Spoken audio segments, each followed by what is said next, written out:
Yan. Good morning po once again sa atin dito sa ating Rain M Center. By the way, we would like to welcome everyone who is watching us live from Rain M Nueva Ecija. So, welcome po from Rain M Palawan. Welcome sa mga nasa Samar, sa Cebu, sa USA, at wherever you are in the world who are watching us today, you are blessed by God. Good morning sa inyo. Right?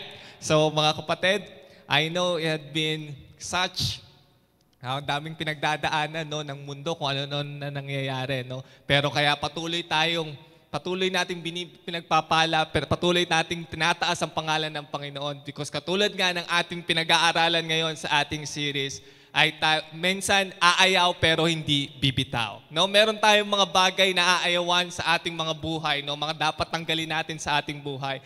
Pero ang Panginoon, gusto ko niya, huwag kang bumitaw sa pananampalataya sa Kanya. Even though this is an uncertain time, patuloy tayong kakapit sa Panginoon. Pwede bang palakpakan lang natin ang Panginoon na siyang tunay, na siyang mabuti, at sa kabila ng bad situations that is happening to us, He is still good sa atin.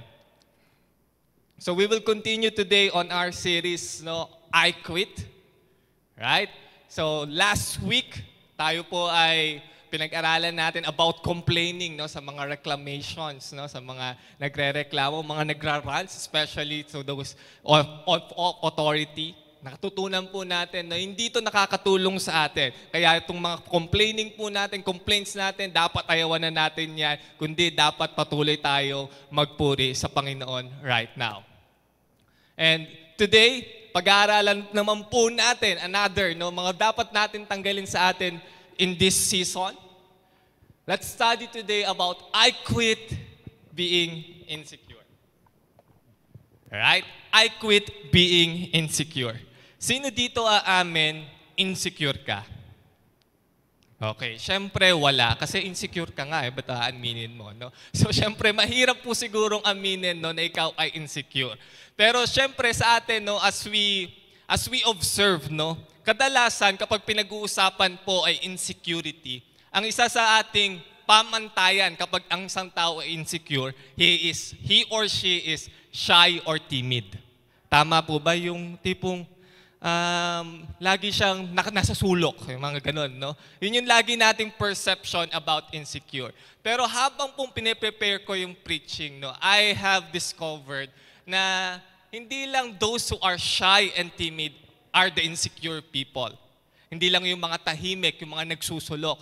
Ang insecure people are also for those who are confident. In fact, the reason that they are posting a confident person is that because they are insecure. So ang insecurity po, in fact, no, hindi po ligtas dito yung mga nakikita natin ang galing, na parang nasa kanya na ang lahat, wala nang hahanapin sa kanya. In fact, these people, according to the research, have their own insecurities. Okay? Kaya hindi po natin masyadong pag-uusapan dito, no? Medyo nag-divert po ako. Hindi natin masyadong pag-uusapan dito yung mga shy and timid. Pag-uusapan po natin dito yung parang confident ka, pero deep inside you, there is this insecurity. In fact, no, we pastors, akala ng marami, no, ay ang mga pastor ay wala ng insecurity. No. In fact, the pastors, no, mas marami pa siguro kaming insecurities sa inyo. No, masyadong natatabunan lang because we are in front, we are speaking, we could tell our hearts out. No, kasi kapag sinabi insecure people, ito yung hindi niya masabi yung kanyang mga opinion. Right? So sa atin po, no, everyone, meron po tayong insecurity. Isa po sa dapat nating malaman on this preaching, una, kailangan po natin tanggapin that there is insecurity in us. Pero sa ating mga katulad natin, no, na mga confident na natatabunan natin yung insecurities natin, minsan hindi na po natin napapansin yung insecurities na yon. So let's dive into that. No? How could we quit being insecure? First, I just want to have this thought. No? We live in a world of attention seekers. Totoo po yan, no? Ngayong panahon na to, halos lahat ng tao gusto ng atensyon. Kabila-bila dito po, no, araw-araw halos may magba-viral video na minsan wala namang katuturan. Ano, wala namang ikakaangat ang ekonomiya sa mga nag-viral video na to. No? Sila lang na mga kumikita sa mga YouTube nila. No? Kasi po, lately, dahil nga wala tayong magawa ngayong quarantine, no? Siyempre, browse tayo ng Facebook, YouTube. Yan, minsan nakapagkatuwaan ko, natingnan itong mga YouTube influencers, yung mga sinasabi nating mga sikat na. No? So, pinagtitingnan ko, puro challenge, puro walang kakwenta-kwenta, pero ang daming nanonood. No, sila yung mga kumikita ngayon na kung ano-ano lang ginagawa. No, naisa-isip ko nga, matry kaya ganito. No? Ganito lang pala kumita ng mga kung ano-ano lang gagawin mo. No? So, ito yung nagpapakita sa atin. No? In this generation natin ngayon na kung saan napakadaling magpapansin sa internet. Diba, meron pa nga na interview, diba, nag-post siya, kung sino man makakapatay kay Duterte, bibigyan ng 50 million. Tapos sabi nung nahuli, ginawa ko lang po yung kasi gusto kong mapansin. Alam mo yun, people just to get attention will go into extremes. Magpapa-plastic surgery, retoke dito, retoke doon, and then, magpo-post ang mga cleavage nila, kung ano-ano, na walang kakwenta-kwenta, para lang mapansin. We live in a world na kung saan likes, yan ang ating gusto ngayon. And the more na ikaw ay na-like sa social media, the feeling mo worthy ka, feeling mo accepted ka ng buong mundo. Yan po ang kinagagalawan nating mundo ngayon. And in fact, sabi nun sa mga nabasa kong mga research, ang resulta nito, bakit ba tayo ganito? No? Ba't ganito tayo ngayon? Kasi ang resulta daw po, wala nang time ang parent sa mga bata. Yun ang sabi ng research. Na we live in a world kaya nagsisik ng attention itong mga sinasabi nating millennial generation o Generation Z. It's because we live na kung saan nakita natin mga parents so busy working. Wala nang time na magbigay ng attention sa bata, paalaga na lang sa yaya, paalaga na lang kila lola. Ngayon, nung lumaki na yung bata, naghahanap siya ngayon ng attention na hindi nabigay sa kanya during the childhood days. Tinan mo ngayon yung pamilya. Sabay-sabay po bang kumakain pamilya ngayon? Meron, diba? Sabay-sabay. Pare-parehas pong nakayuko nga eh. No, akala mo nagdadasal pero pare-parehas nakatingin sa kanya-kanyang cellphone. No, meron pong pamilya, nag-uusap lang ngayon sa GC, mga ganun lang. No? Alam mo yun, instead of the personal conversation na dapat binibigay, supposed to be sa mga bata na to, hindi nila nakukuha. Kaya ngayon, need po ng tao ang attention. By the way, hindi ko po sinasabing ang attention ay hindi kailangan. No? Nagpupunta tayo sa extreme kasi hindi naibigay at the first place.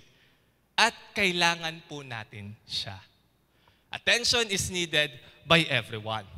Okay? So ganun po nangyari sa atin. We are so busy, hindi na po nabibigyan ng atensyon yung mga bata.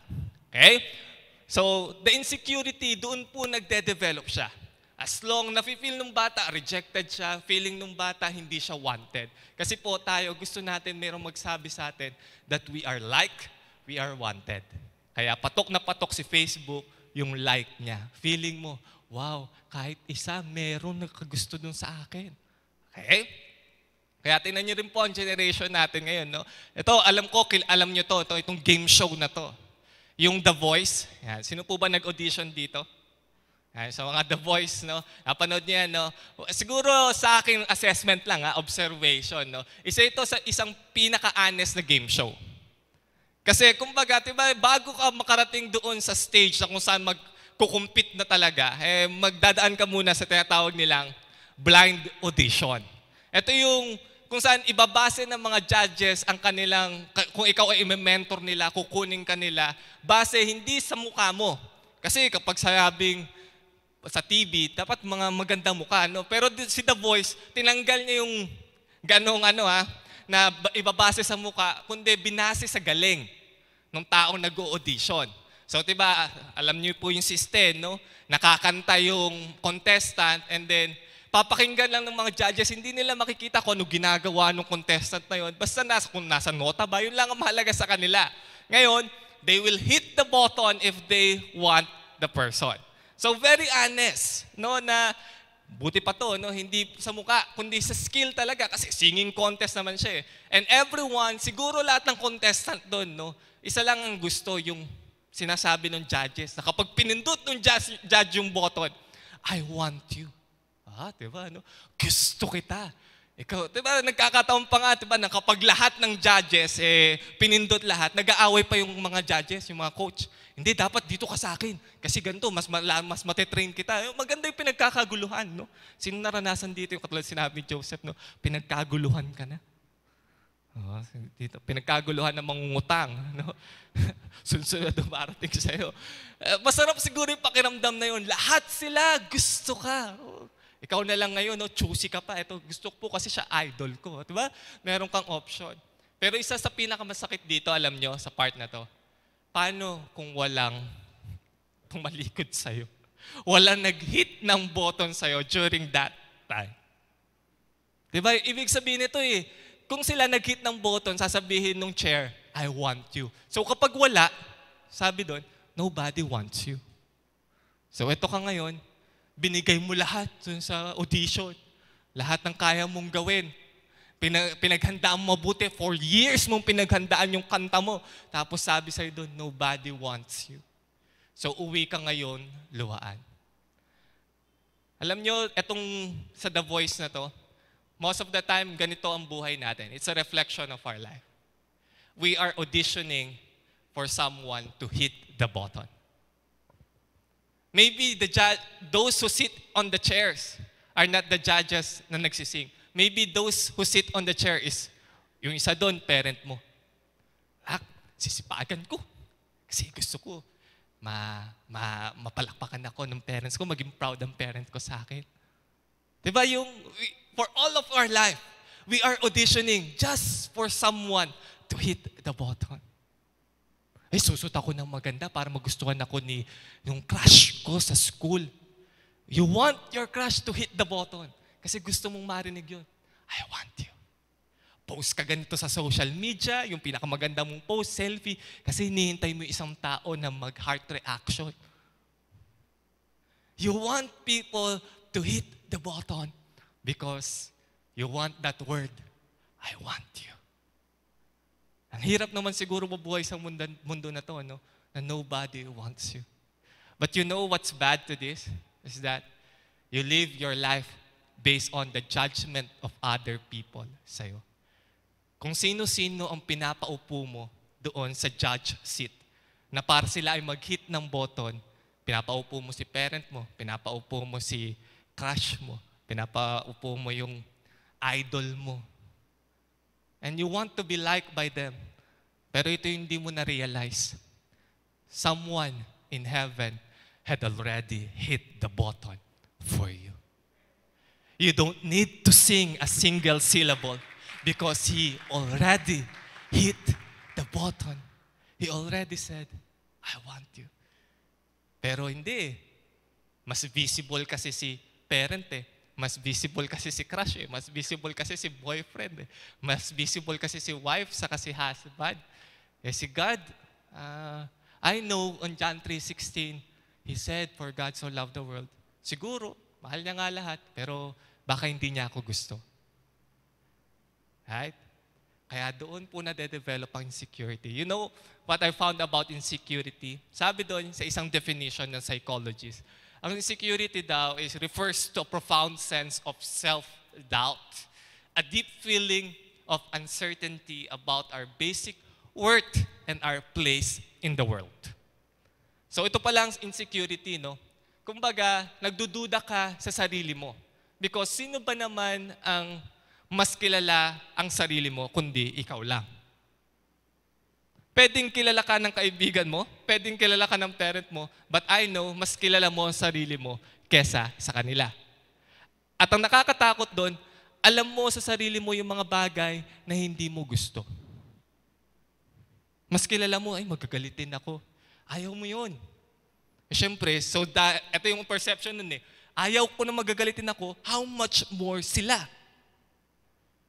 Na hindi talaga lubos na alam kung bakit ako nagagalit. So, ganun po nangyayari sa insecurity. Meron kang alam sa sarili mo that you doubted that people will like to. Okay? You hate something about yourself. So, ang tendency ng utak mo, sasabihin niya, hindi mo yan gusto sa sarili mo, paano pa siya? So, itago mo yan. Huwag mo ipakita sa kanya na ganito ka. Kasi, kapag pinakita mo yan, they will hate you too. Okay? Ang mga insecure people po, ito po ang kanilang binabattle. Two things that they are battling. And maybe sa atin, no, as we tackle on quitting being insecure, ito rin po ang binabattle natin about insecurity. Number one is the fear of exposure.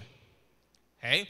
Ang mga insecure people, they fear to be exposed. Okay?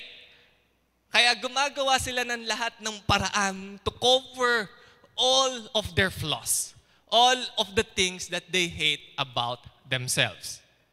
Okay? So they fear exposure. Ayaw nilang ma-expose. Ayan. Ayan, nawawala po tayo. No? So ito po, no, ang nangyayari, ang tendency ng mga tao, you know your vulnerabilities, you know your weakness, and to be exposed to the people that stranger, sabihin na natin, no? So they will treat you differently kapag na-expose yun.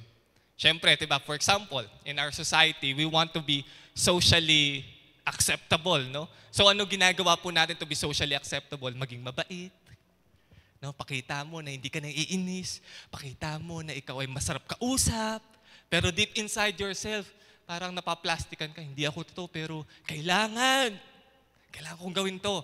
Kasi kapag nalaman nila na boring ako, kapag nalaman nila na puro kalokohan lang ang nasa isip ko, lalayuan nila ako. So, they fear to be exposed. Ayaw nilang pakita yon. So, they are covering it up.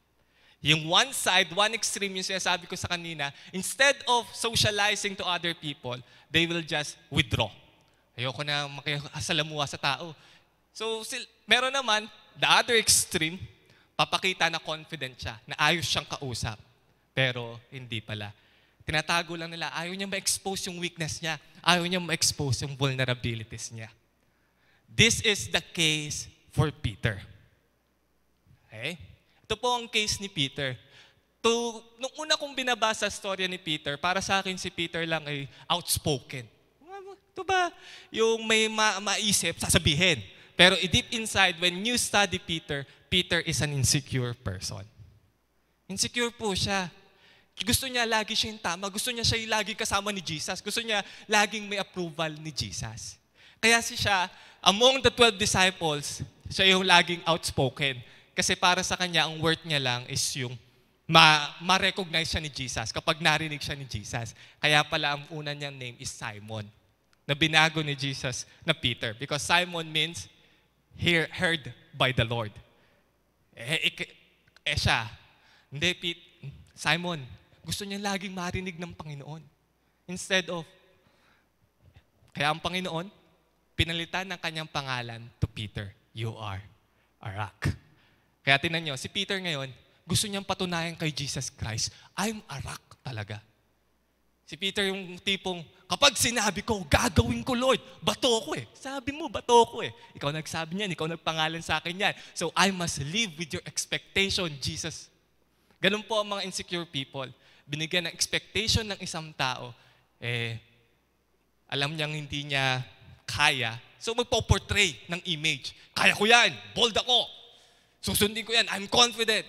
Until to the point of time na siya mismo hit by his own kagagawan. Kaya ito po si Peter, no? Tignan niyo si Peter. On the day na si Jesus Christ, sinasabi niya, mamamatay siya. Peter, one of his reactions, sabi niya, di ba?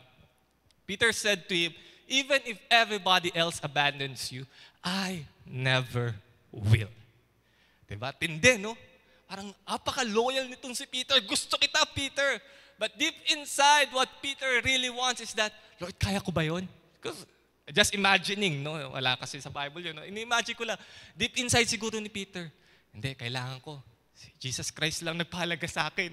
Ang ibang tingin sa akin, mangingisda lang, pero si Jesus Christ ang tingin sa akin, fishers of men. Sabi niya, Peter ako, Lord, hindi kita iiwan. I just want to prove my worth to you. Okay? Kaya kung sila iiwan ka, Lord, ako hindi, kasi ikaw lang ang nagpahalaga sa akin. Okay? Sabi naman ni Jesus Christ sa kanya, Jesus replied to Peter, I can guarantee this truth. Before a rooster crows tonight, you will say 3 times that you don't know me. Okay, si Jesus Christ nag-reply back, kakainin mo rin yung salita mo, Peter. Okay, kakainin mo yan. You look so confident, Peter, na magagawa mo yan, pero kakainin mo yan. Si Peter, knowing that Jesus Christ is the Son of God, still reply, hindi, Lord. Hindi ko magagawa sa iyo yan. Even if I have to die with you, Lord, magkamatayan na. Hindi ko sasabihin, hindi kita kilala. Kasi he is acting out of insecurity. I need to prove to Jesus that I'm Peter, the rock na pinalangalan niya. Hindi ko pwedeng i-let go yung expectation ni Jesus Christ sa akin. Kaya he is blurting out images. Images niya that he is as strong as a rock, that he is a man of his word, out of insecurity. He don't want to be exposed. Dahil ang nasa isip ni Peter, itong kinakatakot ng mga tao rin na insecure. That if we get exposed, we might get disposed. Na kapag na-expose yung kalokohan mo, kapag na-expose yung kasalanan mo, kapag na-expose yung insecurity mo, lalayuan ka na ng tao. So Peter is so afraid to get disposed by Jesus. Jesus who changed his name. Jesus who changed his career. Jesus who changed his life. Ayoko, Lord, kaya magkamatayan na. Hindi ako maniniwala sa prophecy mo kahit Son of God ka, kahit ikaw na Diyos na nagsabi niyan. Hindi. Kasi natatakot siya na kapag nagawa niya yun, kapag totoong na-deny niya si Jesus Christ, wala nang pakialam si Jesus sa kanya. And this is also the fear of many insecure people today.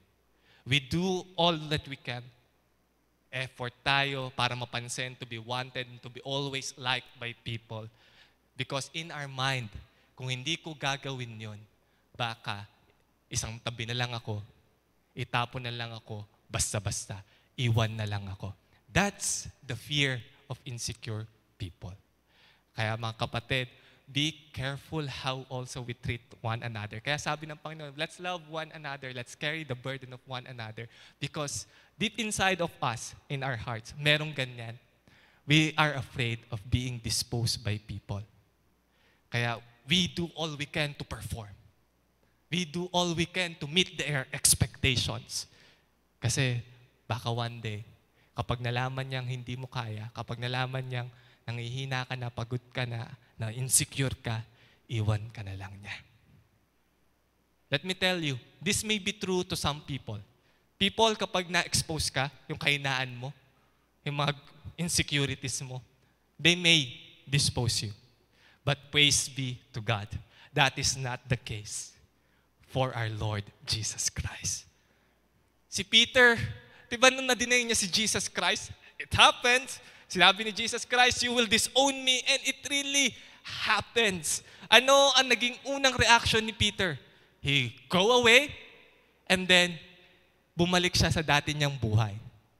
Bumalik siya on fishing. Kasi on his mind, oh no. Akala ko, I'm already Peter. Akala ko, rock na ako. Akala ko, confident na ako kasi sabi niya eh. But I never lived up to His name na binigay niya sa akin. Therefore, siguro, hindi na ako worthy kay Jesus Christ. I'm not worthy at all kay Jesus. So tumakbo siya, go back into his fishing.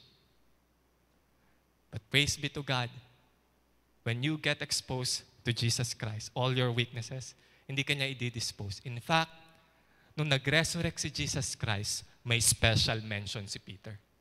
Sabi ng Panginoon, when He resurrected, He told dun sa unang na-meet niya, kay Mary, but go tell His disciples, and special mention, Peter, who disowned me, he is going ahead of you into Galilee. There you will see him just as he told you. Special mention ka, Peter.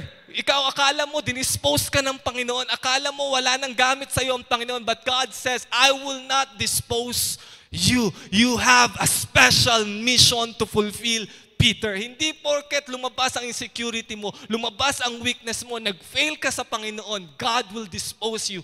That is not our God. Because when He chose you, alam nyo ba, na ang Panginoon, God did not choose you blindly, but intentionally. Even while knowing you inwardly and intimately. Nung pinili ka ng Panginoon, Peter, or to anyone of here that you feel like you have failed Jesus Christ, you are not worthy of His love anymore, remember this, He did not choose you blindly. Alam niya na magkakamali ka. He even prophesied to Peter, magkakamali ka. Pero Peter, you're still Peter. By the way, pinangalanan niya, binago niya ang pangalan ni Simon into Peter, not after he has proven himself, but even before he made an action. He changed his name before he accomplished anything. Because He has chosen you, knowing all your inward weaknesses, knowing all your insecurities. He chose you intentionally. Intention niya yun. Kasama sa plano niya na ikaw na mahina, ikaw na maraming tinatago sa buhay. He knows all of that. And by the way, kung kilala mo ang sarili mo, to some extent, God knows you in a greater extent. Mas kilala ka niya. Alam niya ng husto ang kalokohan mo. And He still chose you. And this is also an inspiration to me when I read about how God chose Jeremiah. Nasabi niya kay Jeremiah, before I formed you in the womb, I knew you. Before you even know your weaknesses, I already know your weaknesses. Before you discover your insecurities, I already know that. Before you were even formed, I already know your mistakes. I already know all your mishaps. I already know all your flaws. And before you were born, I set you apart. Imagine this, no? This is not only how God called us, but this is also about a revelation about when God calls us. God calls us not when you accepted Him as Lord and Savior. Based on Jeremiah, He called you, He set you apart before you were even born. Si Jeremiah, Peter, o kung sino man, wala ka pang ginagawa sa Panginoon, pinili ka na niya. Kaya kung magkamali ka man ngayon, pinili ka niya nung wala ka pang ginagawa. Ngayon pa kaya na may ginagawa ka at nagkamali ka, still, God still chose you. Not after you accomplish something, but even before you accomplish anything, He chose you. That's the deepness of the approval of God in us. He knows the wholeness natin, the fullness na meron tayo, and still chose us. And I am hearing God in heaven today. Kung ang The Voice have an audition para masabing you are wanted, God is declaring in heaven today that the audition has been canceled.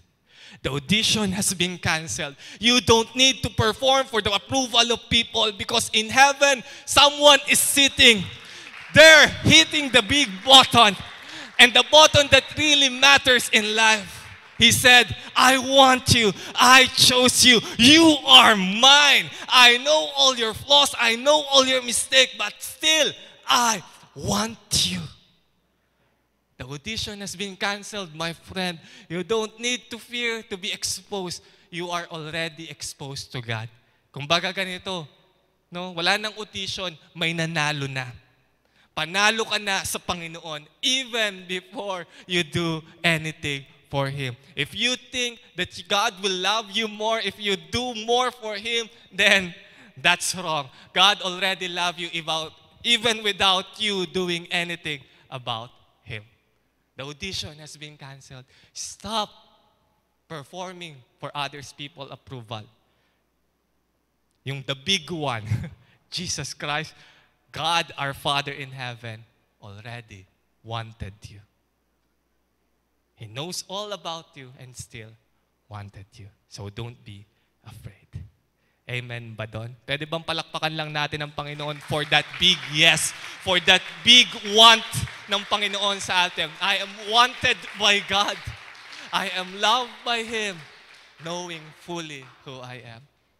The next one, insecure people, ang nangyayari po sa kanila, they fear exposure and they tend for the trap of comparison. They fall in the trap of comparison.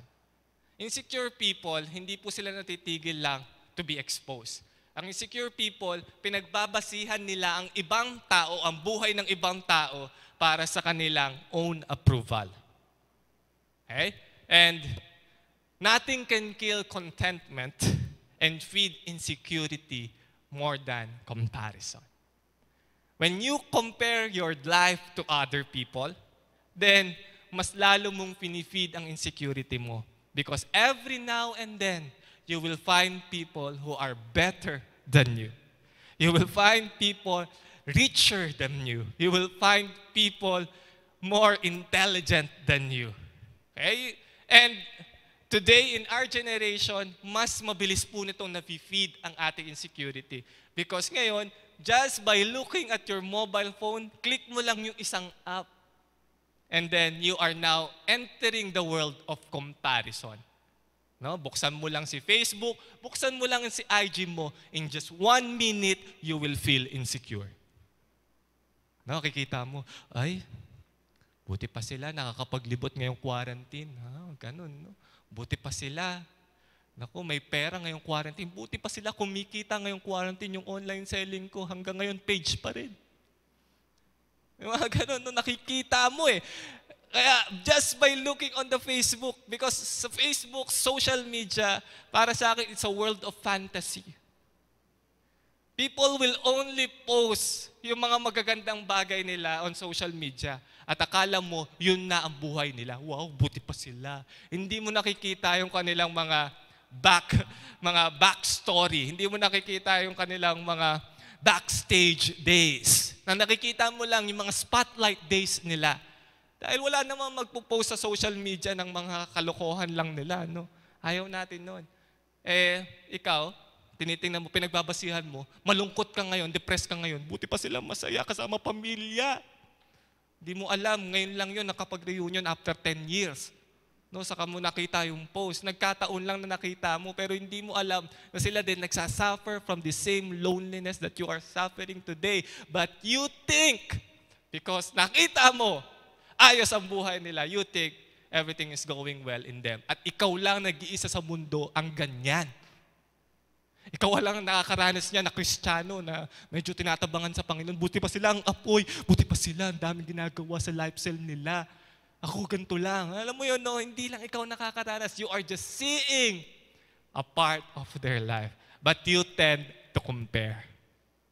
Okay? Kaya patuloy po na-feed ang ating insecurity. We compare with their lives. We compare their highlight reels to our backstage days. No? Nasa backstage ka pa lang eh. May inaayos sa iyo ang Panginoon. Sila, maybe, timing na ng Panginoon, na nasa highlight sila, spotlight sila ng Panginoon. Tapos ngayon naman, masyado kang magagalit ka sa Panginoon. Lord, ba't ganun naman? No, sila bine-bless mo, ako hindi. Darating din ang time mo. Don't compare. In fact, minsan ganito tayo, diba? Buti pa sila pastor na ganyan. Ako, ang dami nangyayari sa kanila. Hindi mo alam mga pinagdaanan nila. Right? We tend to compare our lives sa parang ganito. Kapag pastor ka, mas approve ka ng Panginoon, kaya pinagpapala sila. Kasi pastor sila eh. Kasi nagsasalita sila sa harap eh. Kaya siguro ang Panginoon talaga i-bless sila. Mas approve sila, mas love sila ng Panginoon. Hindi po. The nature of your calling doesn't determine the level of your approval from God. Whether you are a man, whether you are a dad, whether you are just a musician, whether you are a presider or tech, you are approved by God the same level that a pastor is approved. Pantay-pantay tayo ng pagmamahal ng Panginoon sa atin. Okay? Iba-iba ng pagtawag, iba-iba ng ginagalawan, pero iisang pagmamahal ng Panginoon sa atin. Okay? No one is above the others. Lahat tayo pantay-pantay sa Panginoon. And this is the reason, that reason, yan po ang nag-feed for a lifetime of torment para kay King Saul. Just because of a comparison. Imagine his life and his kingdom turned to a different direction just because he was compared. Diba? Ganito po nangyari. The story goes, when the men were returning home after David had killed Goliath or the Philistine, the woman came out from all the towns of Israel to meet King Saul with singing and dancing, with joyful songs and with tambourines and lutes. Okay? Nanalo si David. Syempre, hinayaan naman ni Saul no? Sige, wala tayong choice. Sige, David, ikaw lumaban kay Goliath. Okay, nanalo si David. Nagsaya ang buong Israel. And then, the dancers, the cheerleaders sang, Saul has slain his thousands and David his tens of thousands. This is an exaggeration. Kasi si David, si Goliath pa lang so far, no, ang kanyang record. Pero para sa mga Israelites, no, 10,000 na napatay niya si Saul. Ba't ganun? 10,000 kay David, Goliath lang pinatay niya. Ako, army na pinapatay ko, Gibeonite. Ang dami ko nang nakalaban, pero itong bata na to 10,000 kagad credit sa kanya. Saul was very angry. This refrain called him. They have credited David with tens of thousands, he thought, but me with only thousands. What more can he get but the kingdom? And from that time on, Saul kept a jealous eye on David. Minatsagan na, in-stock na si David. Biro mo yung nangyayari sa comparison, no? Napagkumpara lang, mas magaling siya sa'yo, in-stock na. Ano kaya? Sigurado may kalokohan to no? Titingnan ko lang, hanapin ko lang. Si Saul masyado nang na-focus. Instead of ruling rightly ang kanyang kingdom, na-focus na siya sa kanyang, kumbaga, karibal. No? Na mga tao lang naman, social media lang naman ang may kasalanan. No, kung bakit siya ngayon galit na galit ka sa tao na yan, no?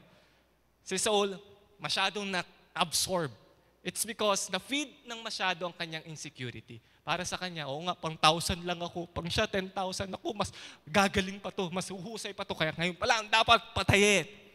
No, ganun si insecurity po, no? When we compare ourselves to others, we tend to put all our effort para lang maangatan yung tao na to. Siya, may 100 likes. Hindi. Ako, dapat mas mataas. No, kuwari, yung sa Rome Radio, no, may 15 million likes every now and then. No, dapat taasan pa. Mga ganun, no? Yung nakikipag-unahan just because mas magaling siya. Remember this, your comparison will be your prison. Every time you compare, you put yourself in a prison. Kinukulong mo na ang sarili mo, ang daigdig mo, lumiit na. Ang daming pang pwedeng gawin sa buhay mo, masyado ka nang nakafocus dun sa point of comparison mo. Mas maganda bahay nila. Dapat mas mataas sa amin, mas yumaman pa tayo kaysa sa kanila. It become your prison. Nakakulong ka on an idea that they have a better life than you. That they have a successful life than you. At ayaw natin na uunahan. Okay? So it became a prison. And yung insecurity na yan sa atin, did you know that insecurity is your ultimate insult to God? It's the ultimate insult to God. Because kung masyado mo nang finifeed ang insecurity mo, you are telling God, Lord, you did not make me good enough. You did not make me rich enough. You did not make me talented enough for your purpose. When you are so insecure comparing others to other people, comparing your life to other people, you are insulting your Maker. Diba? Mga paborito ng mga insecure people ang verse na to Yung I praise you because I am fearfully and wonderfully made by God. Your works are wonderful. I know that full well. Yung mga kinukot ng mga insecure na tao. Lalo na kapag napapangitan, natatabaan na sa sarili. Fearfully and wonderfully made by God. No? Alam mo, ito yung cure sa atin. Di ba? Ang sabi ng Panginoon, nung nilikha ka niya, everything in you, He is not just talking about your frame. Hindi niya lang pinag-uusapan dito kung ikaw ba ay may pointed nose o disappointed nose. No? Hindi niya lang pinag-uusapan dito yung complexion mo, pinag-uusapan dito, everything in you, He made fearfully and wonderfully. Kaya kapag sinasabi mo na hindi sapat yung binigay sa'yo ng Panginoon, you are saying, Lord, mali ka ng pagkakalalang sa akin. You did not make me fearfully and wonderfully. By the way, gusto kong dagdagan yan at palitan, Sean Carlo version of Bible. No? That you are not just fearfully and wonderfully made, you are also fearfully and wonderfully flawed. When God created you, He makes sure you have a flaw that is fearful and wonderful. He makes sure that there is a side of you that is imperfect, that you don't have it all.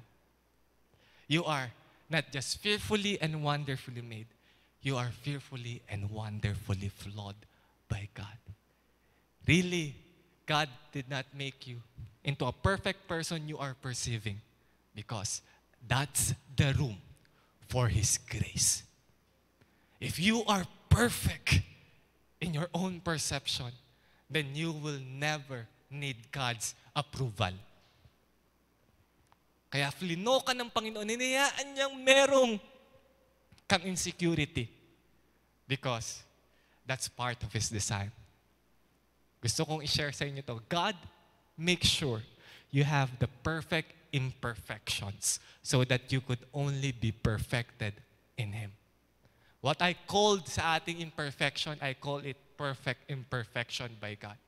Because I am basing on that verse. Nung linikha niya ako, kasama yung personality na to, kasama yung ganitong attitude, pero inaayos ng Panginoon, praise be to God.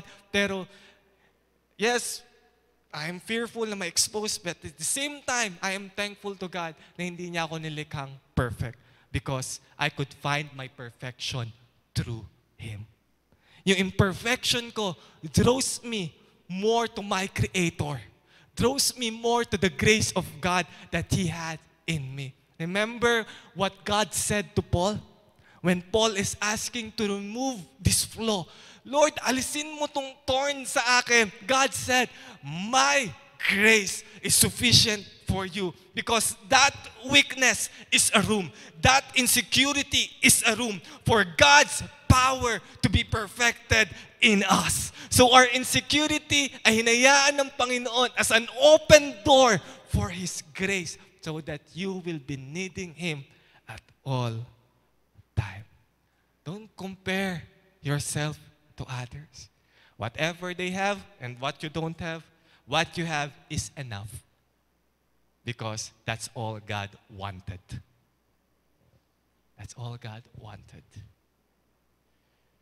As I close, gusto kong panoorin lang itong medyo nakakatuwang video. No? Panoorin natin itong video na to, no? Na siguro mga bata, no?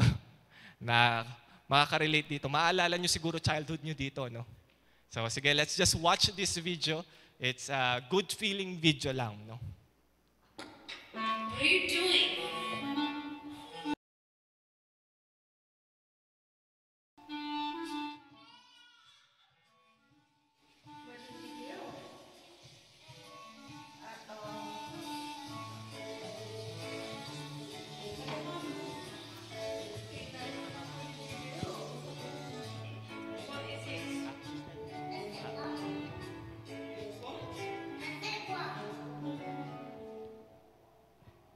Meu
What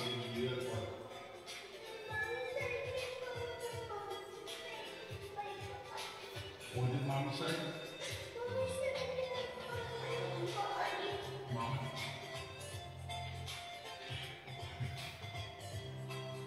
Mom, you think you can color yourself? What did you say? What?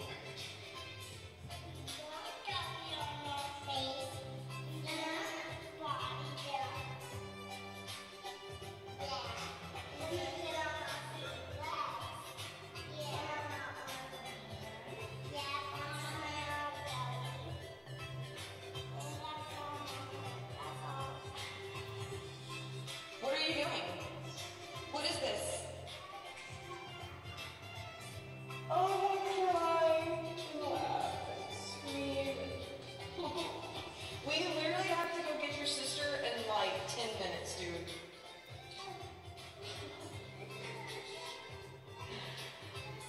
You were scrubbing him? Oh, Ethan. Hi.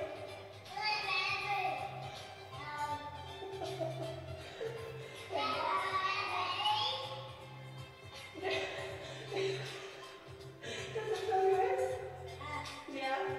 We have to go give you a bath now. Emily, no more. No more. Ayan. So, first of all, gusto ko munang sabihin, parents, I salute you. Hirap po pala no, ng mga maging parents. No? The title is, when you leave your kid alone for a nanosecond, no? For just 0.1 second, you leave your kid. Yun pala nangyayari. No? I can't imagine na ganun pala kahirap po talaga. No? So, I salute them, mga parents. No? And if you remember childhood, so Joseph, kung may mga ganyang moments si Mikmik, pwede bang pa-record rin, no? Alam nyo, as I watched that video, no, nakakatuwa siya, but there's something na bigla akong na-impress sa akin. Yung word na childlike faith. Childlike faith. Lord, I cannot remember my childhood, pero most likely, I have days like that, no? Diba, yung mga uhugin days, wala kang pakialam. Diba, yung mga naka-diaper ka lang, takbo ka dito, takbo ka doon. No? At kung ano-ano ginagawa mo sa bahay nyo. Diba? Tapos, yung nakakatuwa doon, na-videohan pa ng parents. Kasi kung ako yun talaga ngayon, no? Ako, babatukan mo kahit. Pero you know that the love of a parent na it's so dirty. It's so messed up. You're so messed up. Pero the parents still love, di ba? Alam nyo, mga kapatid, I remember that word, childlike faith. How come we come to a life na kung saan we wanted everything to be clean? We wanted everything to be perfect, to be without flaws. Di ba? Na during our childhood, we don't even care. And God said, di ba, when you come to me, you must be like a child. A child that doesn't care how messy he became. Dahil sa bata, isa lang ang alam niya, mahal pa rin ako ng ama ko, ng nanay ko, kahit anong itsura ko.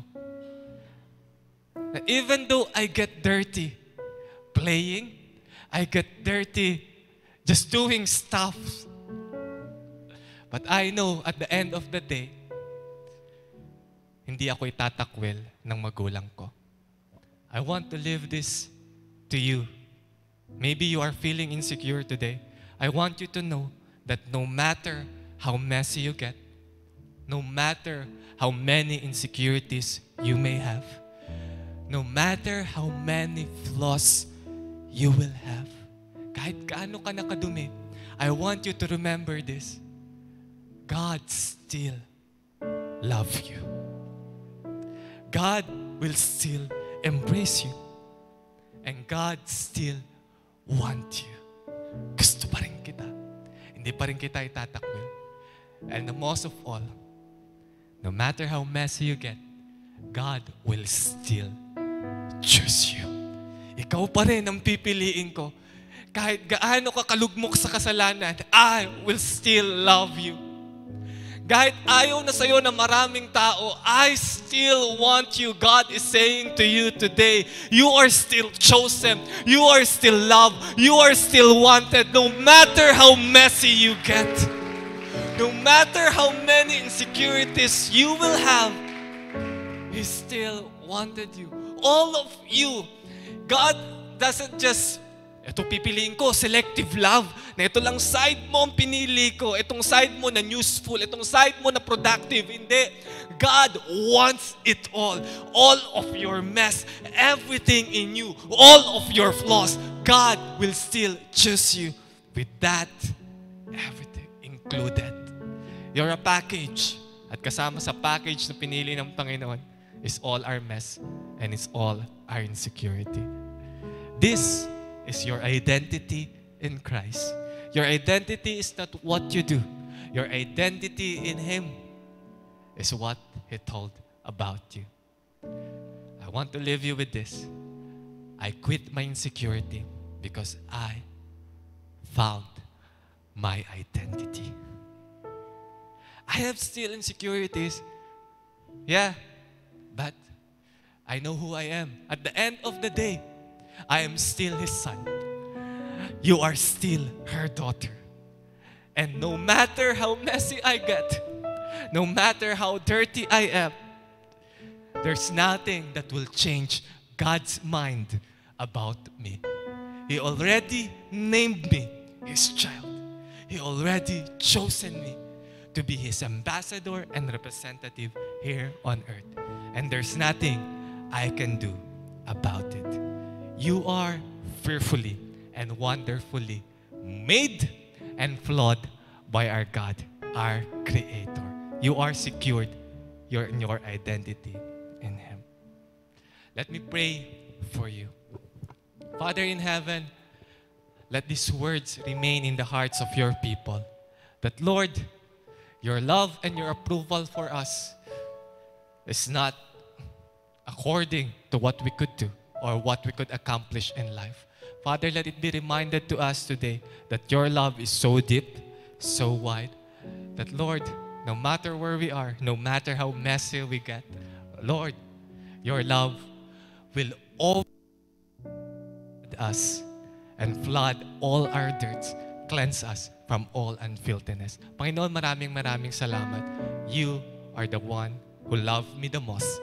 You are the one who wanted me the most. Therefore, I want to live my life for you alone. In Jesus' mighty name, we pray. Amen and amen. Amen. Amen. Palakpakan natin si Lord. I was really, revelation sa akin ng Lord, we are fearfully and wonderfully made and flawed. No? Pati yung ating mga flaws, yung ating mga pagkukulang, yung ating mga bagay na parang wala sa atin, kasama sa originality mo. Kasama yan sa pagiging original mo. Pakisabi nga yan sa mga katabi mo, original ka kahit kulang-kulang ka. Sabi mo nga sa katabi mo yan. Sabi mo nga sa katabi mo yan. Original ka, kayo po mga nanonood, sabi nyo sa mga kasama nyo, original ka kahit kulang-kulang ka. Alam nyo, mga kapatid, it takes humility to admit that we are weak and flawed. Are you listening to me? But listen, it takes irresponsibility to remain weak and flawed. Are you listening? Humility po na aminin natin na tayo po'y may kulang at mali. Pero irresponsibility po na tayo po'y manatili sa pagkukulang natin at ating pagkakamali. That is irresponsibility. Ito po ang kaibahan ng humility at insecurity. Binanggit ni Pastor Sean kanina. Let me just add. Kasi po minsan nakala po natin, tahimik, humble, no? Ito maingay, mayabang siya. Tandaan niyo po ito, no? Humility says, I'm weak because I need God. But insecurity says, I am weak and I need someone else beside God. Yung pong insecurity, no? Mahina ako. Kailangan ko ng iba. Oo, kailangan ko ng Diyos, pero kailangan ko lang ng iba. Pero ang humility, mga kapatid, mahina ako. Kaya kailangan ko ang Diyos at siya lang ang kailangan ko sa kalakasan ko. For where I am weak, there God is strong in my life. Alam nyo mga kapatid, if you will find your identity in Christ, if you will find your identity in God, there's no room for insecurity. Bakit po? Kaya lang naman tayo nagkakaroon ng insecurity because we try and we are trying to compare ourselves with somebody else. Please, don't try to compare to somebody else. Triumph your trials. Iba yung victory nila sa process mo. Iba yung progress nila sa process mo. Ikumpara mo ang sarili mo sa ginagawa ng Diyos sa iyo at the present. At gagawin ng Diyos sa iyo in the future. For them and from there, you will find your identity in the Lord. That's why every one of us here, kayo po mga nanonood sa amin ngayon on live streaming, you are special in God. You are valuable in God. You are important in the Lord. You are His original. Are you listening to me? When I was watching, kung nanonood po kayo at mahilig kayo manood ng mga movies, meron po kayo makikitang ganito minsan, HBO Originals. Nakakakita kayo ng ganyan, Sony Original Film. Ba't nila kailangan gawin yon? Kasi nga po, wala yun sa iba. Pero meron sila. Tandaan nyo po, maaaring may pagkakahawig ka sa iba, pero meron ka na wala sa iba. At meron sila na wala sa'yo. That's why we can celebrate, I am an original.